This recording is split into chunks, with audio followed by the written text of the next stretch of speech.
Hello. Hey, that's Hi. a nice clean sound. I don't hear my own voice coming back at me at all. Yeah, that's great. Yay! Yes, gamers headset. Oh, yeah. Okay. So now I want to get your volume level just right. Tell us about your husband. Oh my gosh. Okay. I'm like, think good things, Robin. That's my street name. He's great. He's a Taurus. He's a camera operator for film and television. He works on Saturday Night Live. Yeah. Nice. That's what we met on an indie film.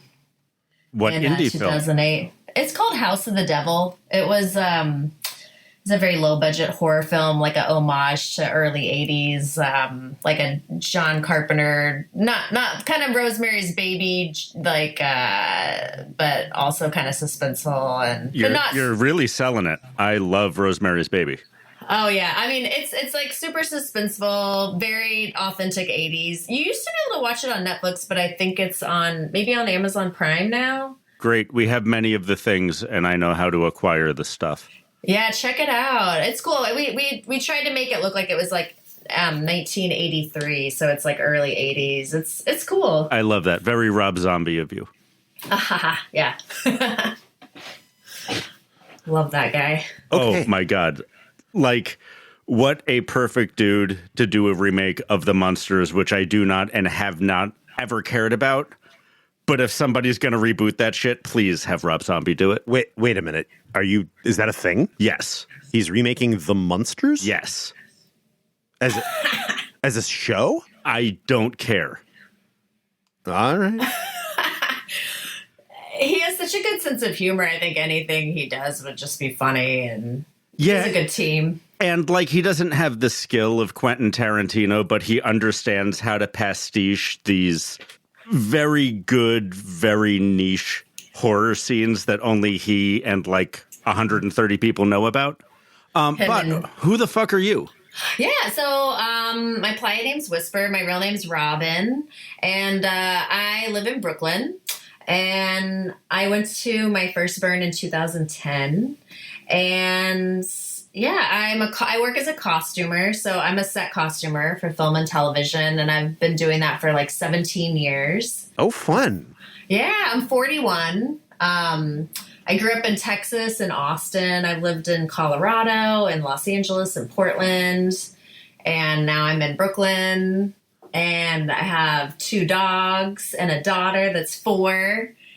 And that's mostly my stat. That's my demographics. It's great. It's great. You know, people have a misconception about kids in the city as being, I don't know, they're just like, oh, it must be a horrible place to raise kids. But it's so great. There's a playground like every block.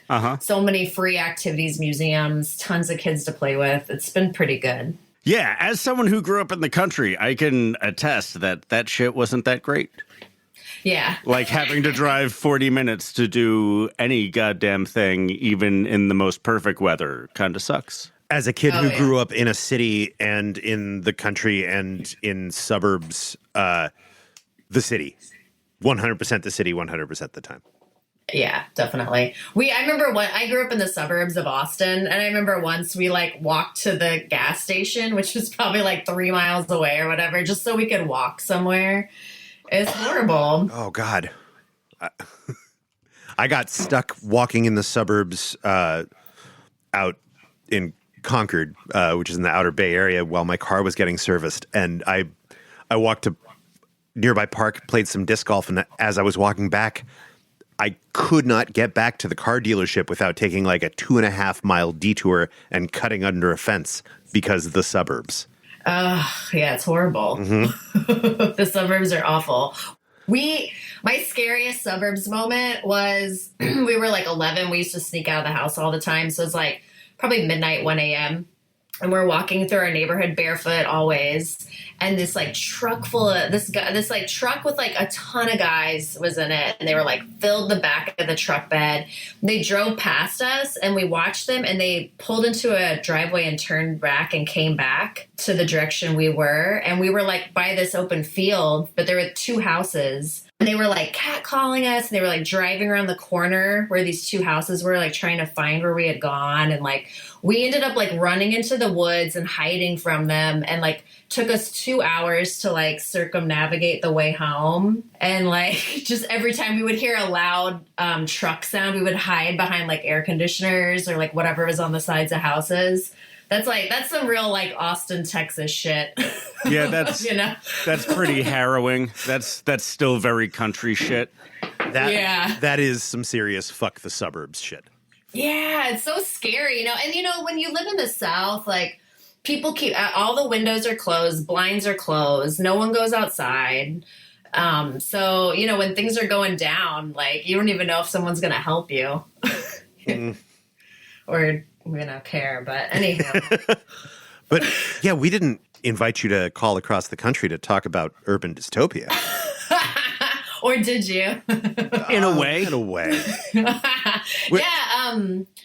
I actually, I got married at Burning Man in 2011. And so that was kind of like, that was like a really awesome, super cool experience that I could share and talk with. Yeah. So. Tell us, please, about your playa wedding.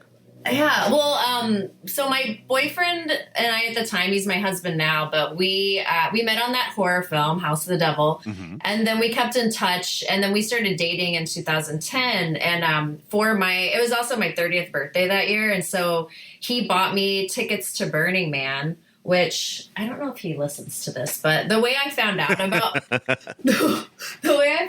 Burning Man, I had kind of known about Burning Man, just I had heard about it, but I thought it was the Rainbow Gathering, and I was not interested. I was like, that sounds not good, and I'm not gonna do it. I think that's like an easy conflation to make.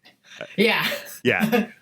And so I'd heard about it, but it wasn't on my radar. And then I hooked up with this guy. I had this one night stand at like the Chateau Marmont in Los Angeles when I was living there. And I went home to his apartment and there was a picture of Burning Man on his wall. And I was like, what is this? And he was like, that's Burning Man. And I was like, oh shit, I want to go there. And, and so that had been like the year before. And so I don't know, I guess so we must have talked about it or something because he bought us tickets for my 30th birthday. So I was living in Portland at the time. We based out of Portland and we drove down and it was like a magical time. I remember because when you come in from the north, it's a different experience than coming in from Reno because you don't see all the craziness in the cars and everything. You're kind of like tinkering along. And then we were getting really close to gate. And I was like, I hope there's other people in line that are going to be in line with us. I also would have been making that same drive in 2010, and there's no traffic once you pass Alturas. It's insane. It was cool. I was like, oh shit, like we're just gonna roll in. This is awesome. Like, and then we were in line for 4 hours, which was great. I mean, 4 hours is not bad. But back in 2010, there wasn't like a lot of research, that you could do like there is now on Burning Man and like how to prepare for it. Mm-hmm. So I think I watched Halcyon's videos, his like tips and tricks. I had like watched like 3 or 4 Halcyon videos and I was like, I think we got this. And like, I was like, one thing we should just go into this is like, we might not want to do the same things together. As like, we had just started dating. I was like, who knows like what's going to happen. Like, but like, it was really cool because we ended up like spending the whole time together and I didn't really want to be at the burn with anybody else but him. And I didn't, we just had like this awesome time. And so of course we were like, oh my God, we're going back next year. And we actually went 5 years in a row from that first year. And so in 2011, we went back, we started our own little like tiny theme camp with like some friends. And we went to this art project that year, 2011. It was just like a small little project, like not on Deep Playa, but like out towards the Man. And it was like you could write with laser pointers and it would write on a wall and then it would just like disappear. Oh, yeah. And so he wrote, "Will you marry me?" on that. My friend didn't know that he wrote it for me, and he just wrote like "nope" like really big over it. That's me. And then he was like, "Oh no, like he was like, oh, I actually am like serious. Like, do you want to get married?" And I was like, "Oh shit," because he's 3 years younger than me, so I never broached the subject of marriage, even though I was like, I think I would marry this guy. I was like, I'm definitely not gonna say it because he'll run for the hills. But so yeah, he asked me. So he asked me on Tuesday, and we got married on Friday. It was super cool. It was so spontaneous. Like, I mean, even though it wasn't a legal quote unquote marriage, like I consider that our wedding. How long from then until you got yourself legit married in front of family for real? We have actually never. Fuck yeah. That's the way to do it. So the proposal is sweet. How did the actual ceremony go down? The ceremony was great. We had a friend that had built this rickshaw. I think it had been his first year, the year previous also. And so... Rickshaw Eddie? Do you know Eddie? Not Rickshaw I do. Eddie, Tuk Tuk Eddie. Oh, man, Eddie. I had a crazy night with Eddie once. But yeah, anyway, so I'm trying to remember actually my friend's name that built the rickshaw. Well, I think we figured it out. Anthony. It's Anthony. So close. Which is funny because, just side note, we all went out and we all did like a group, like everybody take acid and go out. Mm-hmm. And I think we did maybe 2 things or 3 things before it all fell apart and we all went different directions. It was like 12 of us, I want to say. Ooh, and that's ambition right there. At one point we were like, where's Anthony? And he was like the first one to drop off. And like one of my friends was like, there is no Anthony. And I was like, there is an Anthony. He's just not here anymore. I have no idea what happened to him. You'd think the guy with the rickshaw would be a hard one to lose. Oh, I don't think he had the rickshaw that night. Yeah, if you wander off from your rickshaw, all bets are off. Yeah. But back to the wedding night. So he rigged us up on the rickshaw and onto his bicycle and he pedaled us out. And that was the year, the 2011 was the year that the temple, it had like the earth harp and it had like it was like the main columns building in the middle and then had like 5 buildings on the outside of it. And it had the automatic gamelan. Yeah, it was really beautiful. That's one of my all-time favorite temples. Yep. Yeah, so we didn't do it there. Always tasteful to opt against getting married at the temple. Yeah. Well, it just seemed like, so we wanted it, we had it in the background and we have a really cool picture actually that was awesome. And we do you guys know Hammock Hangout? Oh yeah. Yeah, so that's our like mothership. That's where we camped our first year that we went. And that's where like a lot of our old time burner friends like come from. And Ooh, so nice. Good camp. Tell your friends thank you. Yeah, they're such good people. Yeah. Oh, so anyway, a lot of our friends came from that camp for the wedding and it was beautiful.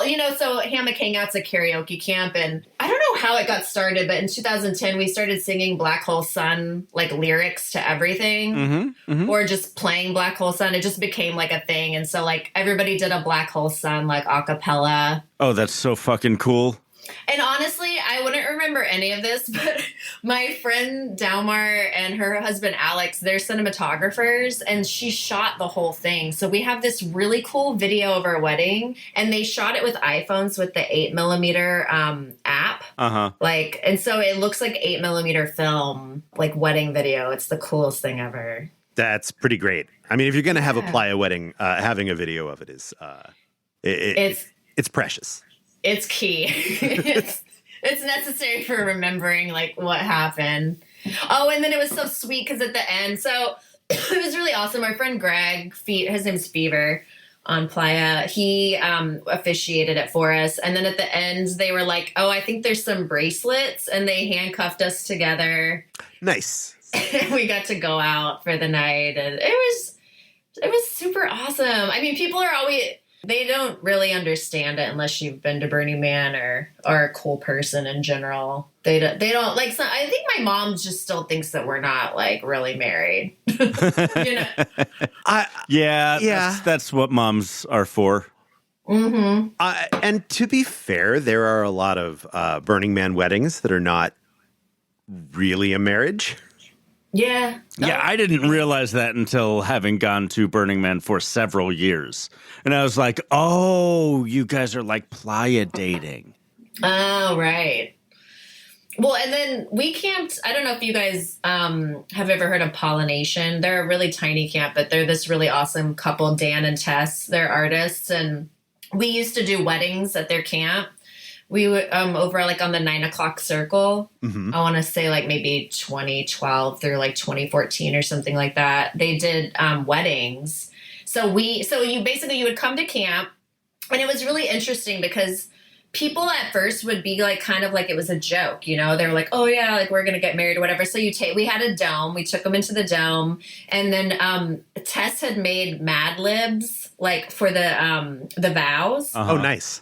So like, and then we had dry erase markers, and they were laminated. So it was really great. So and then we had dresses and suits, and like we would like go gather the camp. So we're like, do you have a best man? Do you want like a flower girl? Do you want all this stuff? And we would be like, hey, we need like a flower girl, or like, hey, we got a wedding. And like people would just start like walking out of tents or from wherever. And then as they would start like filling out the fake vows, like it started to get really real. And then we did like some really awesome, sweet weddings there. It was super cool. It's a really good, fun idea for a camp. I never considered being like a wedding venue camp. Yeah, it's actually super cool because there's a lot of people that actually go to Burning Man to get married. I mean, I was kind of unaware of the Burning Man wedding entertainment complex. I'd seen little bits of it. I got Playa married real early at the Plastic Chapel, which was a pretty cool item. But then I got surprise married at Burning Man, and after the surprise wedding, I got a surprise tour of all of the like spots to get married where we took pictures. And there were so goddamn many of them. It blew my mind. There were like 8 or 9 at least, like just married tableaus, just hanging out there on Playa, and they just look like art until you see them in the context of all these other ones. Interesting. So like somewhere out there, somebody put a dresser under a gazebo, and that's like the getting married in front of this dresser of somebody else's garbage gazebo. Thank you for shoehorning in the gazebo and dresser. Look, I can't wait to go back into Deep Playa and see a bunch of half-assed art this year. It's so exciting to me. All I want, like deeply and truly, is to encounter like a shit gazebo or chest of drawers out on Deep Playa, and then it ends up being some kind of really magical experience. Oh, half built with like a really uncomfortable artist already there for us. Can't wait. No, I was thinking like it's just looks like a shitty chest of drawers, and you open it up, and it kind of is a shitty chest of drawers, and then there's a switch in the back, and you flip it, and then there's Daft Punk. Great. Yeah, I want that too. I'm not going to lie. I'm not too good to want that.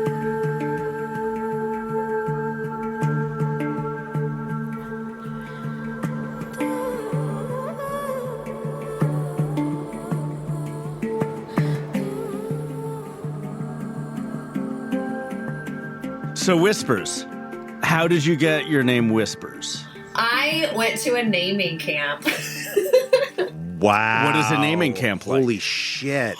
My first year I went, 2010. Well, so my husband had the nickname Sunshine already from our friend Fever. So his name was already done and dusted, as they say. But I didn't have one. And I was like, I didn't really like feel like I needed one. But we were like, oh, there's this naming camp. Like, let's go there. And you go, and they had like a dome or some sort of shade structure. And you sit in there, and they ask you all these questions. And they do a lot of research on you, and they go away and they confer, and then they came back with a little singing bowl and did like a little and then whisper, and they even made me a little patch with the name written on it, which was super cute. Okay, that sells it. If there's a patch involved, that's legit. I guess. I don't know if it is. Down. I am kind of a mumbler whisperer, so I think it does fit, but yeah, that's how I got it. So it's kind of lame, but I don't know. Do you feel real connection to it? Do you introduce yourself as Whispers? I just whisper, not with the S. I know he keeps trying to pluralize you. I don't want it. But it just has become it now, because even though I try, I'll introduce myself as Robin, and then it's just I'm Whisper there. It's just it has stuck, so I don't mind it. It's fine. It's cute. Actually, nobody's really called me that very much. So when I was like typing it in and stuff and logging onto this is kind of nice because I haven't been to the playa since 2014. Well, everyone's going back this year. Oh boy. That means you have not brought your little one. No. Are you going to bring yours? Not yet. I think 7 earliest. Yeah. I want him to have like a real good idea of how people behave as adults before I bring him to a place where almost all adults are acting like kids and doing kid stuff and just building stuff for the love of doing it. Yeah. It can be a confusing place, I think. I mean, the world is confusing in general, but I don't know. My husband's super, like, he would probably take her now. But I'm like, can she just be 18? I don't want to deal with a tantrum or like, can you imagine having to like get a kid to nap on playa? Like, that sounds horrible. My kid hasn't napped for like a year and a half or more. Yeah, he's up, he's active. But he is pretty self-directed, which is amazing. And I think he's had 3 or 4 tantrums his whole life. So, wow. Yeah, I got a good weird one. Oh, that's awesome. Mine is like, she is going to take me down. She's me on steroids. She's really tough and very opinionated and strong-willed. She's awesome. I call her the CEO. She's gonna hopefully buy me a house someday when she takes over the world. Sounds great. Yeah. Just try to instill some morals in that and let it go however it's gonna go. Yeah. Well, our kids are so advanced. I don't know. I mean, I went to the playground today and I was just like, God, like, they're so awesome, like how they communicate. They've been doing show and tell. My kid's in pre-K, and she's like, I was like, were you nervous to get up in front of the class? No. She's like, we don't care. Like, nothing phases them. Mm-hmm. No, because everything is kind of equally new. Yeah. They have no context to be scared of social shame because it hasn't happened to them yet. Oh, God. Oh, but adolescence is just around the corner. They're going to realize at some point in the next several years that an entire room of people is looking at them and can see them. The world is a horrible place. Oh.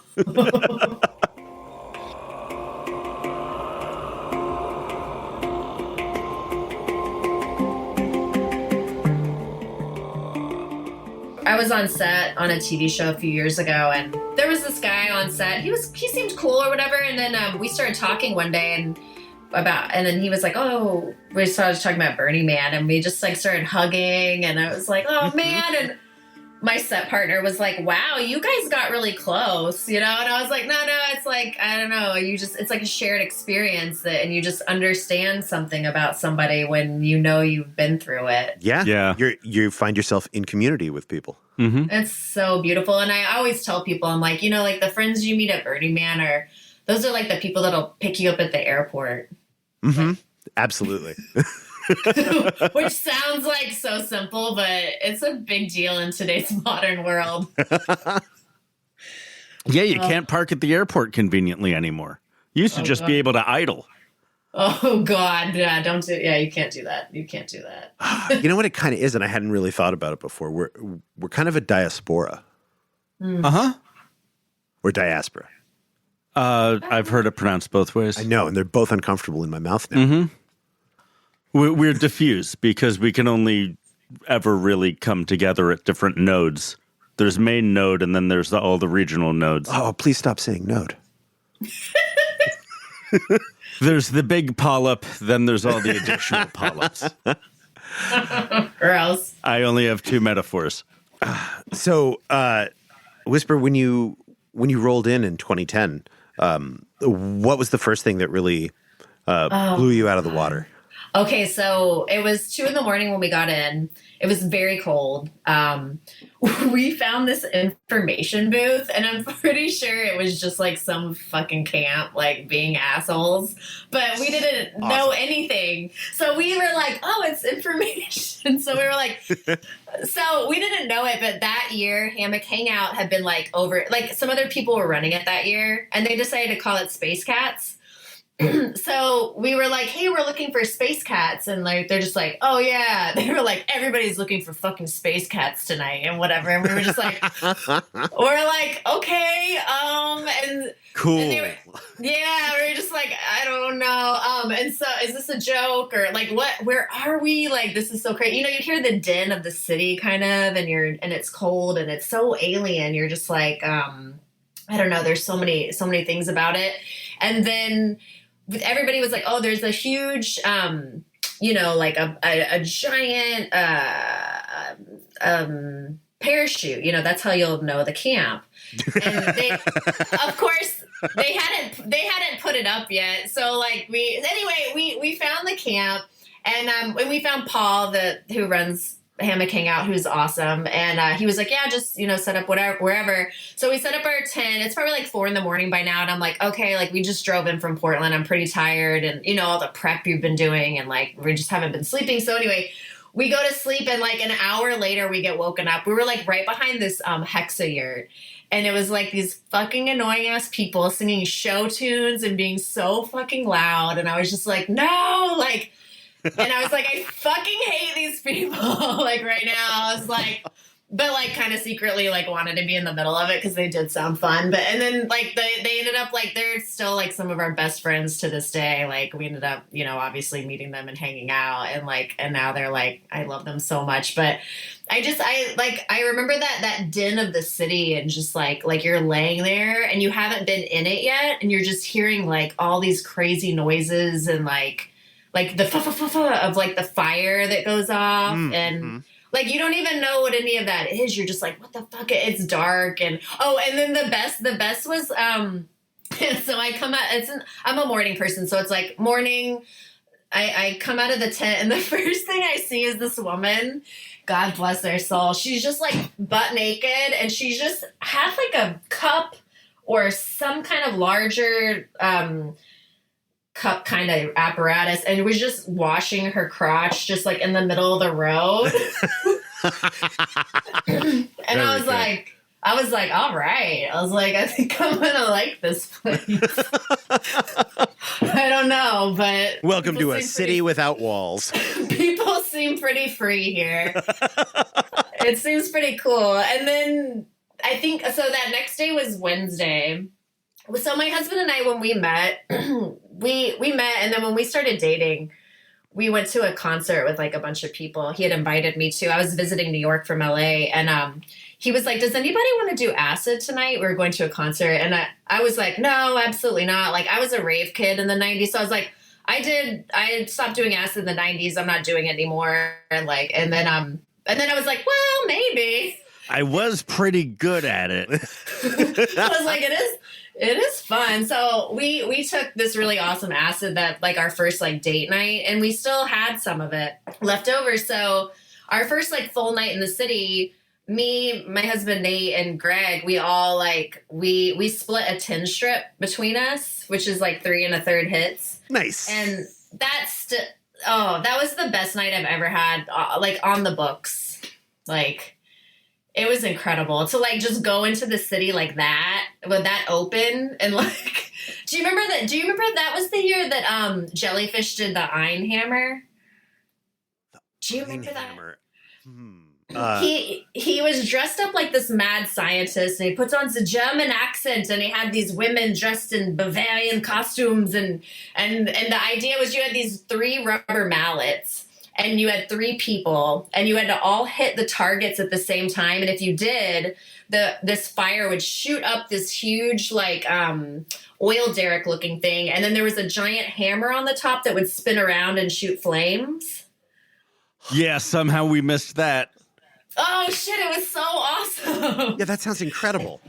Yeah, so we were like just starting to like to like get into our trip when we were waiting in line for that. And I was just like, oh my God, like, what is this place? You know, we were like, we were all into it. We were like, okay, we're going to do this. Like, we got to all hit it at the same time. We're going to go 1, 2, 3, hit, you know, and like, we were so synced up. And it's really important. It's really important, guys. Come on. Eyes. All right. We were like, we got to make this hammer go. And like, and that was also the year of the monorail. Do you remember those guys built the monorail? They were from Seattle. Do you remember that? It didn't work at all. It didn't work. But here was the thing. Because we were tripping so hard, we didn't understand that they were really trying to fix it. We thought that was like we thought it was like a theater thing, you know? And we were like, that's a part of it. We were like, we get it. No, they were like, we're just trying to fix this. Like, go away. And we're yeah. No, you are. You are. That's so cool. That's so cool. Look at you guys go. So we went up to like one of the towers where you were supposed to wait for it. And we were like, yeah, waiting on the monorail. Like, cause like the idea is it doesn't go anywhere. So it's like, Yeah, that's performance art. Whether you're actually trying to fix it or not. That's great. It was amazing. Like we're very big on performance art there. Like, our friend Greg would do this bit. He did this bit one year where, he came up and he was like, like dressed like a Greenpeace kind of guy. And he was like, we're trying to save the playa whales. Will you sign this paperwork or whatever, like to save the playa whales? Cause you know, like it's the water, blah, blah. Like, I don't know. He would do this whole thing. And so people would sign it. And then immediately, like, another friend would be like, do you know what you just signed? It was like a lawyer. And then he was like, you signed. People were just like, what the fuck is happening to me? Oh, I love ambush theater. Oh, it's so good. I like ambush bureaucracy theater especially. When people start imposing, like, inane bureaucracy on you on Playa, that's just delicious to me. Yeah. Oh gosh, it's so magical there. I miss it. One of my other like most favorite memories is finding the Dust City Diner one night. Oh, nice. I couldn't believe we found it. I was like, oh, like it was one of those things you hear about and you're like, oh, I'll never like run into that. That was so amazing. Yeah, it is magical when you come across it. Somebody told me once too, and I don't know if it also was jellyfish, but it was maybe 2009 or like a previous year. Somebody would pick you up and like they would take you around maybe in a bicycle or some kind of vehicle, and you didn't realize it at the time. They would take your coat and then they would give you a blanket and then they would drive you around. And then I think they would tell you a story or something. And then when they were done, had been a dryer, like an actual clothing dryer. I don't know how, maybe they were operating it like with the bike pedals or something. And then they would give you a warm coat to put on, like, and go out into the night. Oh, that's pretty cool. I like that a lot. That is amazing. Oh my God. And the movie theater, fuck, like that blew my mind. Oh, the Bijou out in the deep desert? Yeah. Yes. Yeah. Yes. What a beautiful structure that was. The first time I came across that, they were playing Brazil in it. Oh, that's amazing. Yeah, it was something else. Like, it was the one thing that could be playing that I wouldn't immediately recoil from. And I watched it for like maybe 90 seconds and then left. Yeah, that sounds about right. I never saw a movie out there that caught me. They were always playing old stuff I didn't really have any interest in. Mm-hmm. The only movies I've ever gotten caught by out there were Kill Bill and oh God, what was it called? It was so awful I couldn't look away. What the bleep do we know? Oh no! Oh yeah, yeah. That is like a 90-minute train wreck for your credits. Wait, what is that? What is that movie? It's a real new agey make believe documentary which has no basis in any sort of fact whatsoever, that presupposes a whole bunch of nonsense that was debunked like before it was even published is true. Like, you know, like the memory of water molecules and nonsense like that. Yeah, how water molecules can hold vibrations in them. It was produced and directed by one of the people who was played by Keith Raniere. Oh, okay. That's true. I know. And I think had Marlee Matlin in it. Yes. Yeah. I Googled it. The internet is amazing, right? I do recommend watching it if you enjoy seeing batshit crazy stuff on film. Oh gosh, I don't know. I have enough of that from my past life in Texas. Yeah. Oh, okay. If I want to hear batshit crazy, I'll call my mom, who will tell me that there's two. I don't know if you guys know this, and I don't know if I should be telling people, but Jesus is coming back probably pretty soon. So you want to get your ducks in a row. And also, there's 2 million Chinese on the borders of Canada and Mexico, and they're about to invade the United States. Huh. So, right. cool. You should get your generator, get all your stuff together, because that's what's going down. Oh, good. Good. Your mom lives within shouting distance of Alex Jones, huh? Oh, yeah. She's... You Austin keep her off City that limits? colloidal silver. That's the only thing you can really do for her at this point. I would like to do like a correlation between like people that are into QAnon and like, did they also watch a lot of soap operas? And if we brought some better soap operas back. Do they have a subscription to Weekly World News? Oh, God. Do they all need subscriptions to Weekly World News? I don't know that Weekly World News can compete with the internet. The internet is like all in color, right? And it's mostly free. Yeah. Remember when they tried to make you pay for porn? That's anti-worker. Pay for your porn today. Huh. Oh, wow. Yeah. Yeah. Thanks, Whisper. But help yourself to the old stuff.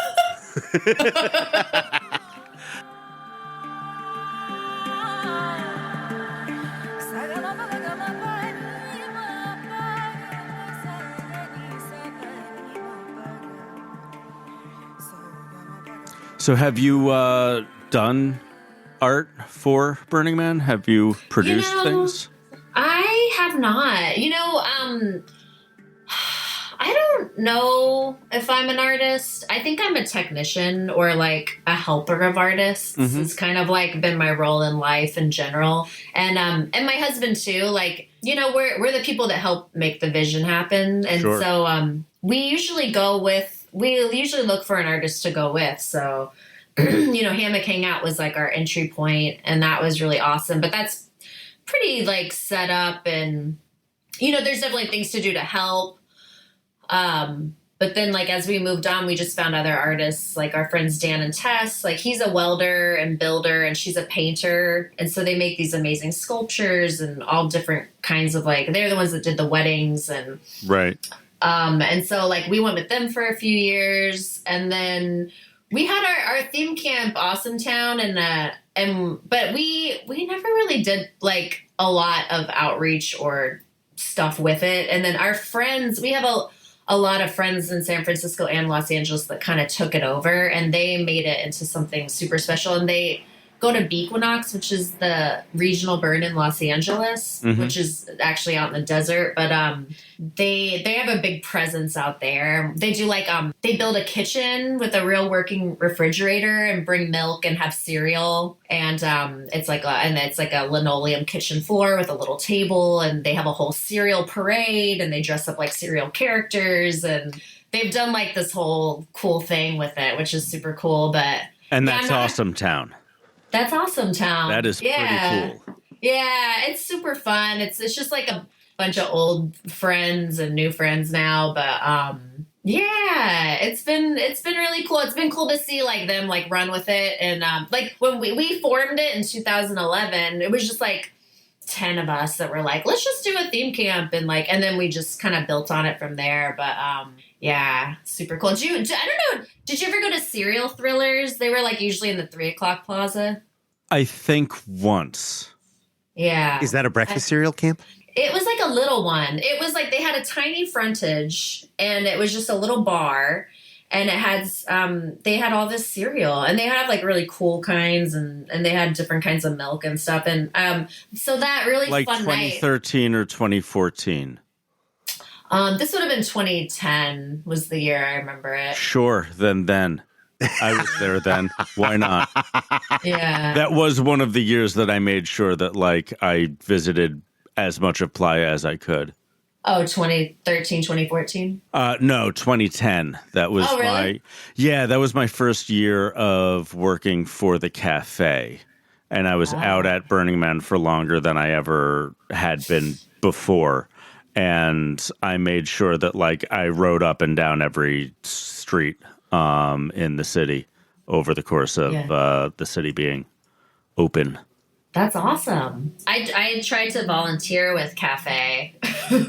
And remember how I told you about my husband's always late? Mm-hmm. So we were late for shift, and then we like kind of got turned away, and I was so embarrassed because I'm like a very punctual person, and also I have been a barista in my real life. And I was like so excited. I was like, oh, I could do this. Like I could help. I'm going to apply my trade. Yeah, and then I was like, they're like, you're late. See you later. And I was like, no. I was so embarrassed. Oh, when you make it back, you should pull a shift. Those barista shifts are absolutely a treat.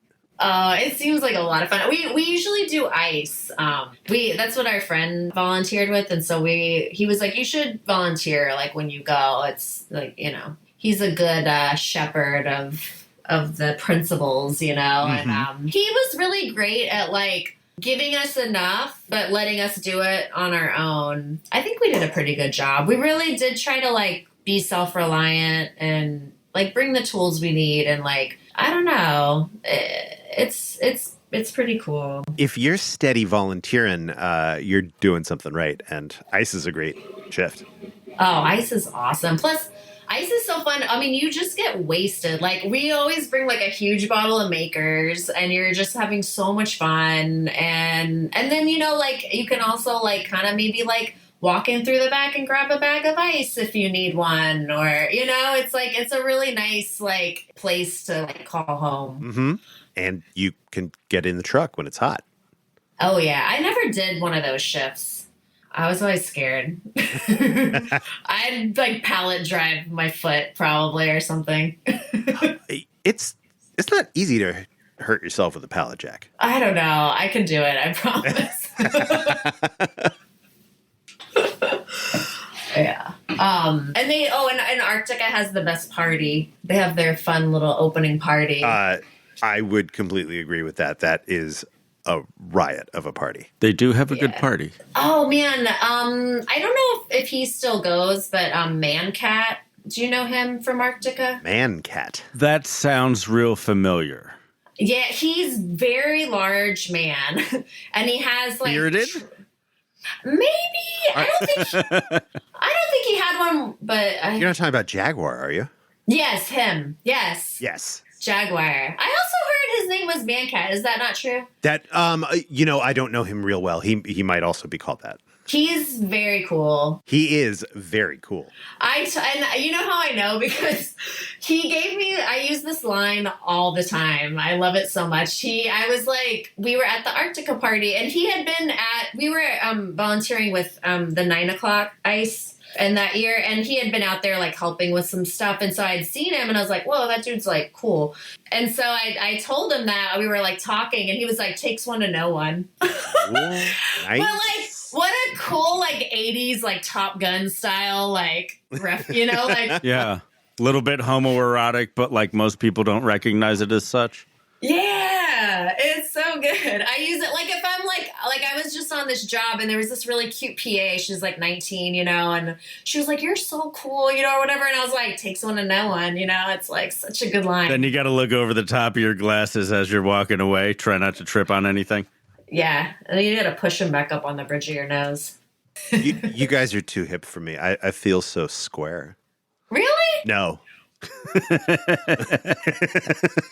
I don't know. I think glasses technique is pretty cool, Rex, just because you wear contacts.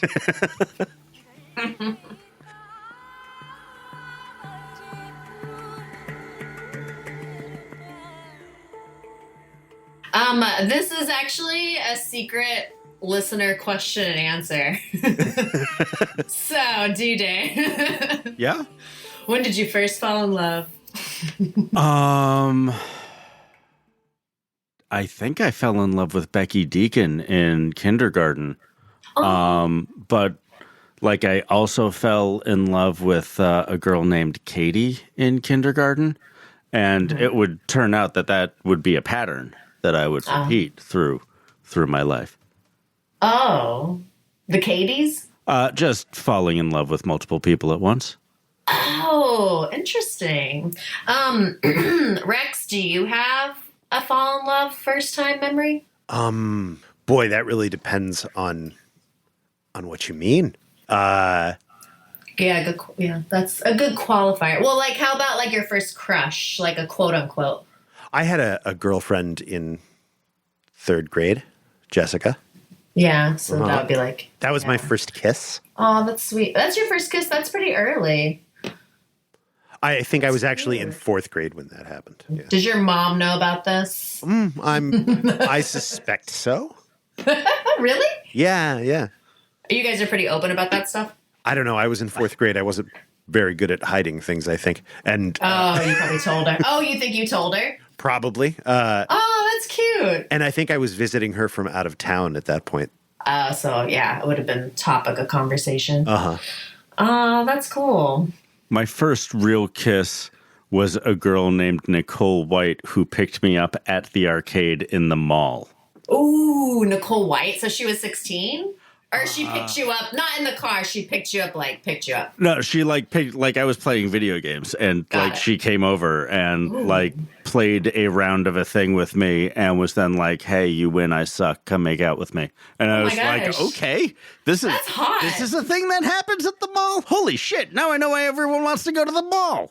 Man. You're like, the mall, got it. Yeah, and then we both had the box, which was the satellite channel that you had if you didn't have MTV back in the 90s. I would call in to this phone system where you could reserve a song to play at some future time to be viewed on the box. Oh, and did you? Yes, I did. Remember you dedicated the box songs to I your girl? believe I may have dedicated a Meatloaf song to Nicole on the box. Oh, man. Oh. I don't know that we can be friends anymore. I think what you're saying is you'd do anything for love, but you wouldn't do that. I think so, yeah. Yeah, that's what I meant. And so you, with your leading questions, when did you first fall in love? I definitely had a crush in kindergarten. I don't remember the name, but when you were saying that, rang a bell.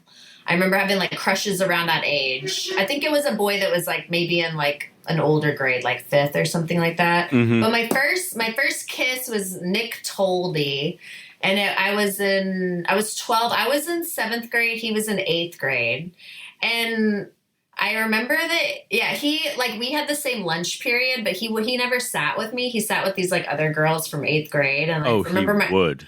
And my friends were always like, oh, he doesn't sit with you. And I'm like, I don't need him to sit with me.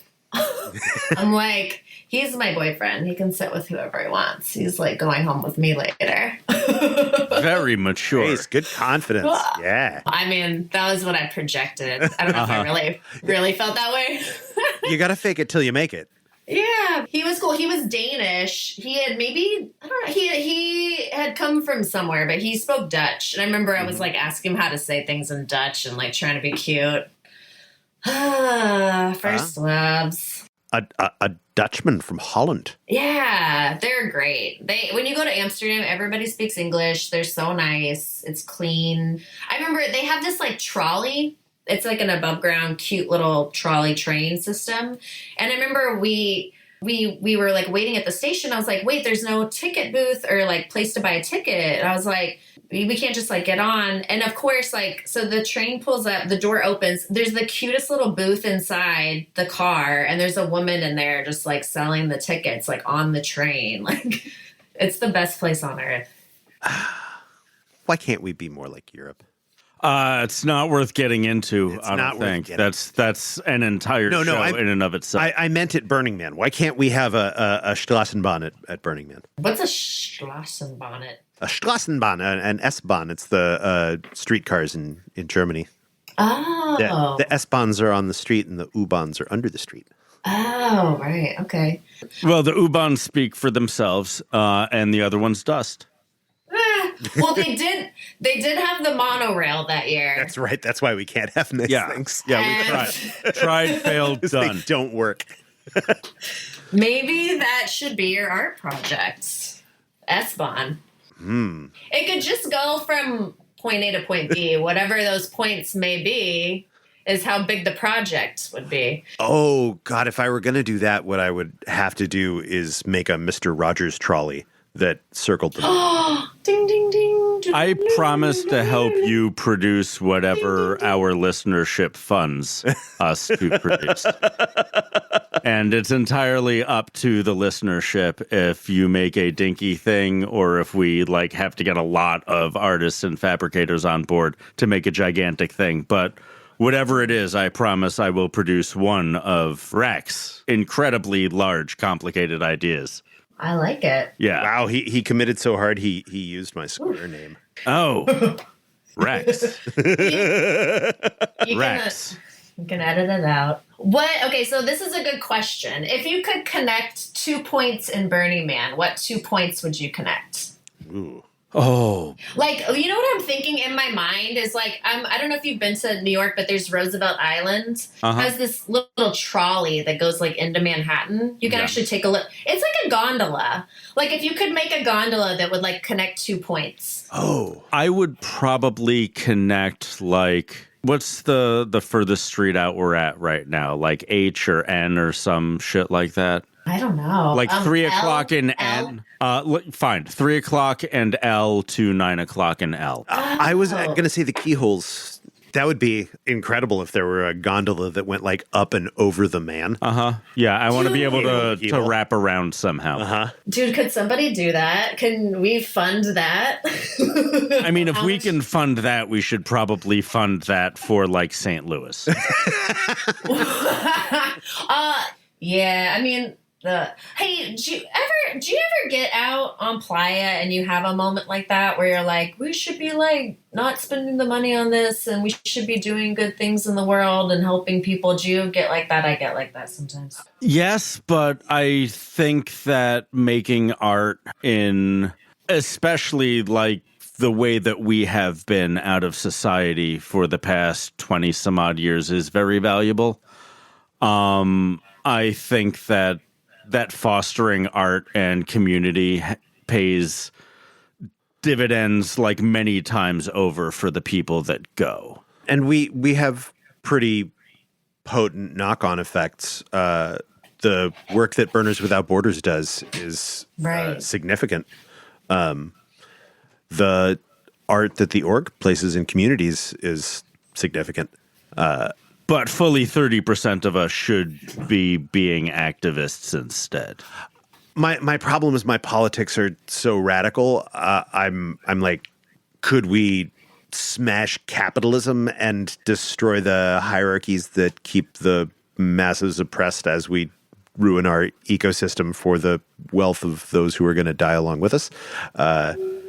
I don't think the energy we expend on Burning Man can accomplish that goal. So I will feel super help you guilty. create whatever praxis our listenership funds.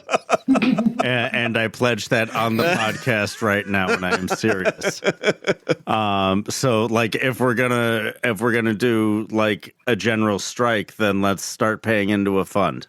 Do not reach out on accuracythird.org for information on how to found your own cell.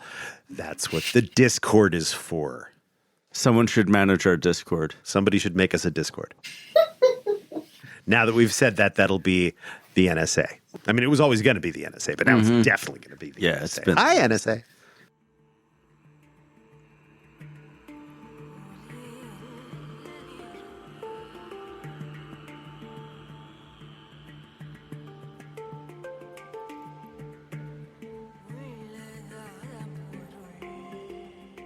So, Whisper, what keeps bringing you back? It's the people. It's like the bonds that you make with people. You know, I love people. That's why I have those moments out there where, like, you know, I get sad for people. And I think it makes me sad that not everybody can enjoy that. It almost feels so luxurious to me to be able to go to a place, especially like as a woman. And I'm like, you can walk around naked. You can walk around with like whatever you want on, and no one's going to even look twice at you. No one's even going to care, or they'll just be like, cool necklace or whatever. And actually I have a friend that was a he when I brought her to Burning Man, but is she now? And we cried over that because she was like, it's so beautiful to like come to a place where I can like look however I want and like no one's gonna judge me. It's like I'm gonna almost cry like talking about it right now because and you know what I tell people, I'm like it's like when it's funny, we were talking about falling in love, like sometimes, you know, that happens as early as kindergarten. And like when you're in kindergarten, you're in that stage before you've learned to like be embarrassed or like you haven't learned how horrible the world can be. Hopefully not yet, at least not completely. And so in those moments, it's like you're just open and free. And it's like, hey, do you want to come to my house and play? Like if you meet somebody cool on the street, like right now, you're never going to be like, you are so cool. Do you want to just like come over to my house right now and play? Like, let's check and see if your mom says it's okay. You know, it's like, that's how we used to be. We used to just be like, hey, you're cool. Like, let's hang out. And that's what Burning Man is. And it's, there's zero guards up, hopefully, you know, it's easier to get to that place. We'll just say, I mean, I've definitely seen people not be able to handle it and even leave like midweek because they're just like, fuck this. Because if you're not in the headspace to have people like love you hard, if you're not loving yourself and you're having a really, I don't know, I have depression, you know, and I have depression in my family, and it's like if you're not in a good headspace, like all that love you can just be like, bleh, you know. Have you had moments like that where your depression got the better of you while you were out on playa? No, because I think like there's just so much stimulation out there. There's not really time. Mine sinks in usually when I'm by myself. Yeah, and it's easy to not be by yourself out there. Yeah. It's not impossible. You can definitely do it, but some asshole's gonna walk up to you. Yeah, so not really. I mean, some beautiful person, but you know, when you're in that headspace. But yeah, so that's so beautiful. Like, where can you go? Where like, and so then that's when I start to get sad because I think about the 18-year-old girl that's in Afghanistan who's hiding in her basement from her dad and her brothers because they're beating her because they want to sell her off to like somebody from the Taliban so they can secure their place within like the new regime. But she's like 18 and grew up in like quote unquote a free society, and now like, you know, that's what I think about that stuff. And then I'm just like, oh, fuck, like, what about her? Like, and it makes me sad that the whole world can't experience it. And then you're like, why can't the world be this? What, you know, why can't we just be Burning Man? I mean, I know we can't fully, but you know what I mean. But we could if people didn't organize around capital because the people who already had all the capital said that it was a really good idea to do so. Yeah. We produce enough food to feed everyone a couple times over. We just don't distribute it to them. We could work like half as hard and not make anyone a profit. Speaking of the radical shit, you're a costumer. Are you in IATSE? Oh yeah. Is that strike potentially going to affect you? So here's the thing that kind of sucks about the strike. It's kind of been called off for right now because what's happening is they agreed to some deal points, but they're hashing out the real deal now. And right. So we haven't ratified it. And I'm just a 705, so I'm just a one union out of like all the rest that are in this, and there's about 13 of them. But one of them happens to be Camera, which is a nationwide union, which is what my husband is in. Mm-hmm. So they're a bigger swath because they're a nationwide union, whereas wardrobe is usually parsed out. Anyway, so my representative was like, you know, because people were like, but look, like, is this the best deal? You know? And like, we were about to strike, like, you know, it was like, now is the time, like, strike while the iron is hot. Like, Yep. let's actually fucking do this shit. I thought that we were going to strike, and I thought we were going to join in with all the other strikes that are happening, and I thought it was going to set off a huge fucking, like, movement. But it's, you know, so, and then and we were like, well, what if we don't ratify? And then, so they said that the whole contract gets thrown out and we have to start all over again from scratch. Mm-hmm. And so they're scared to lose the things they already have. And also, like, the mental anguish of, like, having to throw that out and do it over again. But it's like, maybe it's better. Maybe we just make it more simple. Yeah, and you guys have been paying into your strike fund for like 25 years or something like that. Maybe even more. Yeah, honestly, I don't know about a strike fund. I didn't inquire about it. Yeah, like I think the last party IATSE abuse. strike was like the mid 80s or something like that. Yeah, I was reading this piece about how like IATSE has had members paying into the strike fund since then. And the studios have been trying to make as much as possible with as little as possible since then. And like has been operating on really narrow margins so they can give all the money away to their stakeholders. And that doesn't breed resiliency in an organization.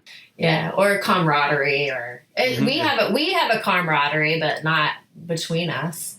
This is what I've come to deduce from the whole situation is like the producers and the crew, in a way, are actually on the same side. And it's like the producers are like the parents and we're the kids, right? And they're getting the money from the financiers. And it's their fucking job, to like make sure they have enough money to fucking do what they're gonna shoot. And it's like, if they don't budget it properly, it's like, go get more fucking money. Yeah, and I've heard like just the nonsense way they come up with figures for like what special effects are going to cost and things like that. And like I price out how much construction work will cost. And there's the amount that I want it to cost. And there's the amount that it will actually cost, taking into consideration all of the materials you need and all of the man hours that will do it. And then there's a little wiggle room for how much profit the contractor wants to make and how much they pay. But there are real costs in here. And if you don't get enough to cover the real costs, like you can't make the movie that you want to make. Exactly. And honestly, knowing those numbers comes from experience. Or, you know, like, fine, if you're not that great at producing, you haven't done it long enough, you need to align yourself and double check your work or something. Like, you can't, But they're wheeling and dealing and they're being mavericks and... Oh boy, there was this job I did. Oh my God. I remember the financer, the executive producer, he came down one day and he started handing out the crew $100 bills.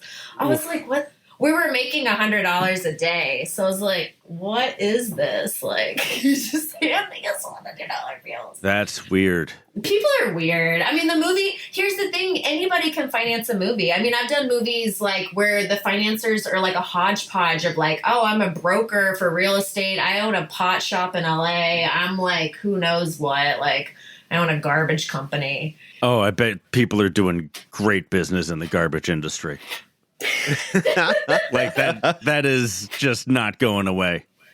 Oh man, I mean, there's certain things that are just here to stay. Yeah.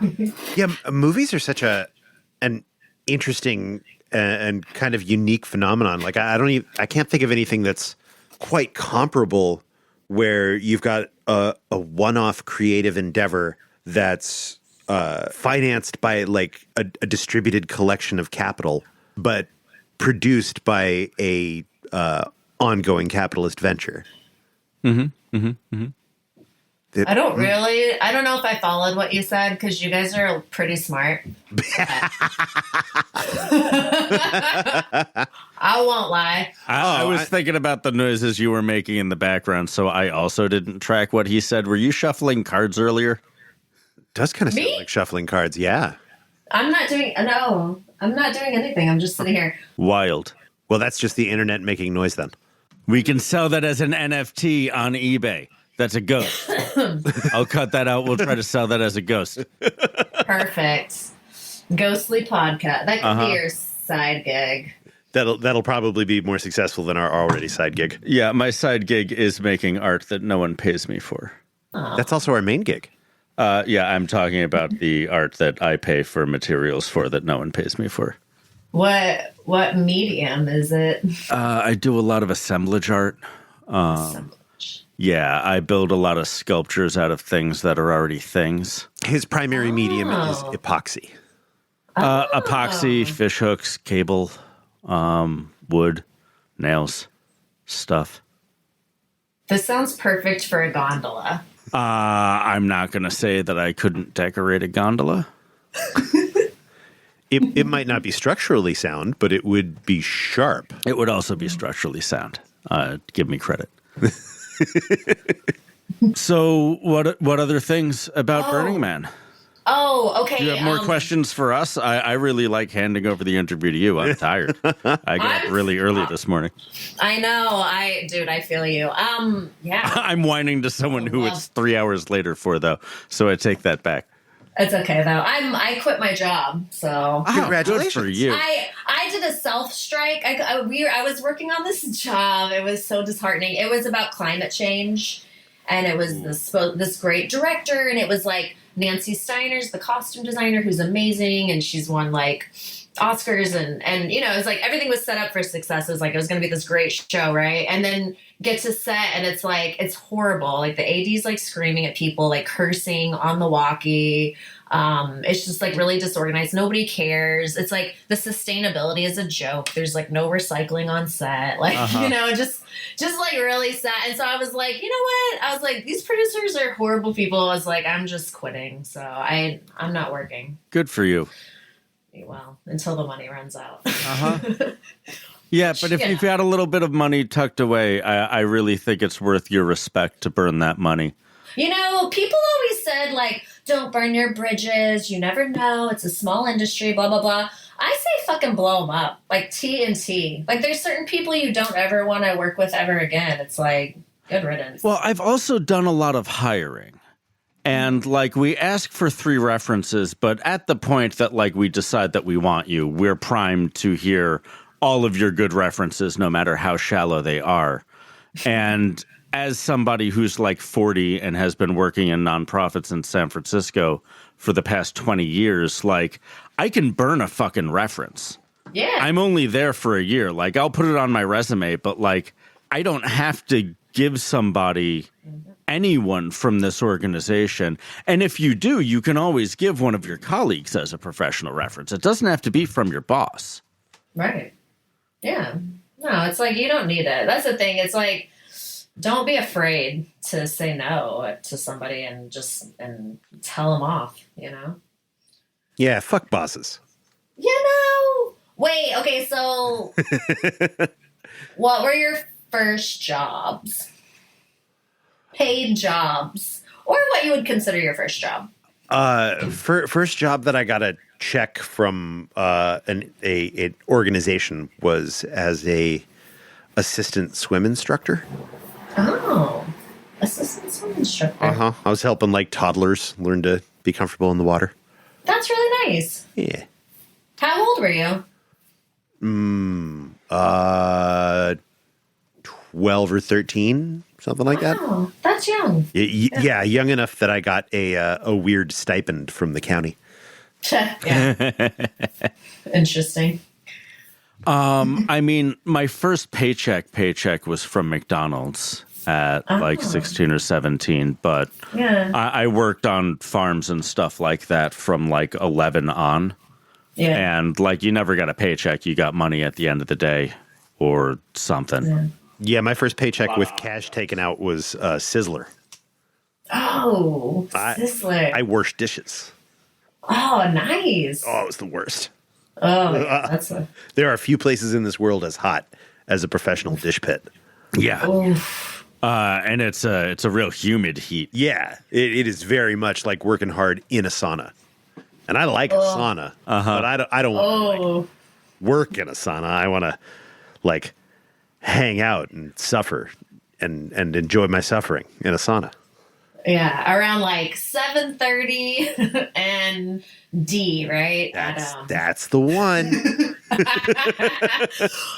One year, so Dan and Tess, these artists that we used to go to Burning Man with a lot, they had this beautiful porch swing that they made, and it had lights and beautiful paintings, and it was a big porch swing, so like 2 people could sit very comfortably on it. You could fit 4, like it was nice. And it was the frontage for our camp. And one morning there were like these girls, it was morning or afternoon, there were these girls sitting there, and I was like, oh, like, how are you girls doing? Like, do you want some cold coconut water? You know, just like, oh, you know, like you could blow somebody's mind just like offering them a cold drink, you know? And they were like, oh, we just came out from Deep Playa. We ran out of water. Thank you so much, you know, and like so beautiful. And I was like, what's your favorite thing you've done here? And they're like, oh, probably the sauna. And I was like, what the fuck? Oh my God, yes. Yeah, it's so good. I was like, okay, we're going there like right now. Like, when then, oh man, I've heard you talk about it on the show, and I'm like, yes, the sauna is so rad. How cool is that?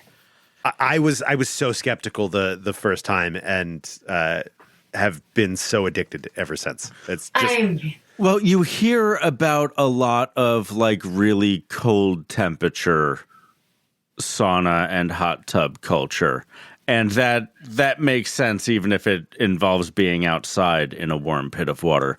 But nobody really talks about how beneficial it is for you to increase the temperature and the humidity around you 1,000-fold, so that the incredibly hot, deadly temperature outside feels cold now. Get on your bike away. Or stay in the lavender lounge. Mm-hmm. Rub yourself down. Or go next door for snow cones. Oh, snow cones. Snow cones are next door. Snow cones are often next door. Sometimes they'll even wear gloves when carrying your snow cones. Other times they'll dig their grubby hands right in. Ew. Yeah, everything's kind of gross out there. Oh my God, a grubby playa hand is the worst. Wait, can I have one gross last story for you. Oh, yes, please. Perfect. So one night, do you remember when they had the Trojan horse? Yes. Absolute legendary art. Oh my God. So it was like Friday night, they were going to, you could sign up to be a slave to like carry the Trojan horse out on Playa, you know, and like we were going to set it on fire, and like it was so exciting. So we took mushrooms. And so, you know, like sometimes mushrooms just like don't agree with me and I have to go to the bathroom. Mm-hmm. And so we're out there, we're sitting down. There's like a pretty solid group of us, like 12 or so of us, you know, we're all excited. And I'm like, fuck, I have to take a shit so bad. I have to go to the bathroom. And I'm like, we're close to the man, but because it's like Friday night, they're already starting to take the lights down, and they're just like, there's work lights and like people are working over there. And so I end up making my way over there, and I'm like, oh my God, I have to go so bad. I find some guy. I was like, do you know where the porta potties are out here? And like I can't find them anywhere. And I'm starting to panic. I'm starting to like sweat because I'm like, oh my God, it's Friday night. It's very busy. I'm like, what if I have to just like shit explode all over the playa on like Friday night? Like, right. Like, you know, I was just like, oh my God. I was like, I'm going to die. Like, I can't, I like sheer willed myself. And I was just like, no, you can't do that. And so I'm telling you guys, like, they fucking lit the thing on fire and everything. And like, we came back to my group of friends and they were like, oh, did you guys find the bathroom? And we were like, no. And they were like, what the fuck? They were like, are you crazy? And then so it was already burning and it was done. And we headed into town, like where we knew a porta potty was. And I ran to the porta potties. I was like, oh my God. I opened the first one. It was like horrible, just like disgusting. And I couldn't go. And then I opened up the second one. And I was like, oh my God, it was like worse. Right. And I was just like, no. And then I'm like, open up the third one. It was beautiful. It was like, it had toilet paper. It was clean. Like you could sit on the seat. On a Friday night? Yes. And it was like, oh, like someone must have just cleaned it or something. Who knows? Like, but it was there. And I was like, I went in there and I had like a religious experience. Like, I swear, I like the whole, like, because I had taken the mushrooms, like the whole inside of the porta potty was all just like eyes, like looking at me and like breathing. And I was just like, oh my God. And then when I came out, I was like, this one's clean. And like some girl was like, thank God. And like she ran in. It was so, oh my God. There's this guy that I know real well who has had several similar experiences in porta potties. It almost seems like An accident, a complete accident. it almost seems to happen every time this person takes psychedelics at Burning Man. Interesting. There's something magic about those porta potties. You know, I don't know what it is. I think it's important to be comfortable when you are having your experiences on playa, especially. Oh my God. In an uncomfortable environment, it's good for your guts to be at ease. Oh, yeah. You know, guts need to know they're in a good place. What is not fun is being hungover and having to throw up into a porta potty. Oh, no. You just never want to be looking down into that hole. Oh my God. I never thought of that. That's horrible. I hung out after a work night one night when flasks started going around and stopped pacing myself at some point. Just, the worst. Worst. I don't think I've ever thrown up Into a porta potty? on playa. I don't think that can be true, but I can't remember it. Good So, man. Good man. so let's Good on go you. with that. Yeah. But I did not shit all over the playa, and I was very proud of myself. Be responsible, you know, with your bodies. You would be surprised how powerful the human anus is if you just apply a little willpower. It's called mind over matter. It's real. I'll look it up. Do not let the mushrooms convince you otherwise. You are the master of your own bowels. You really can do it, I promise you. If I can do it, anyone can do it. Breathe deep and focus. Or don't focus, you know, like take your mind elsewhere. Go on a trip. Just go somewhere else. Yeah, just be. Just be. Yeah. You know, if you can just learn how to be and clear your mind. Yeah. Ignore that Yeah. weight down there. There's no weight. You're just you, baby. So, Whisper, are you going to be back on Playa for Burning Man 2022? It's happening. I hope so. I think it's my turn because my husband's been like 8 times now. Actually, I was going to go in 2019 and then I got a job and so I didn't. And, so maybe, yeah. Yeah, and he loves you, and you deserve a turn. I know. Yeah, he would be like, absolutely. Good. Awesome. So maybe I'll have a drink with you guys out there. Please. All right. You can count on that. Yay, thanks for chatting with me. Oh, our pleasure. Thanks for giving us a holler and getting the gaming headset. Oh, yeah. Oh, gosh, I'm glad it worked out. Oh, boy. And don't ratify that agreement if it doesn't work for you. I mean, it's going to be interesting to see what happens. Sure will. Well, have a good night, gentlemen. Thank you. Same. too. Thank Our you. pleasure. Be well. Bye.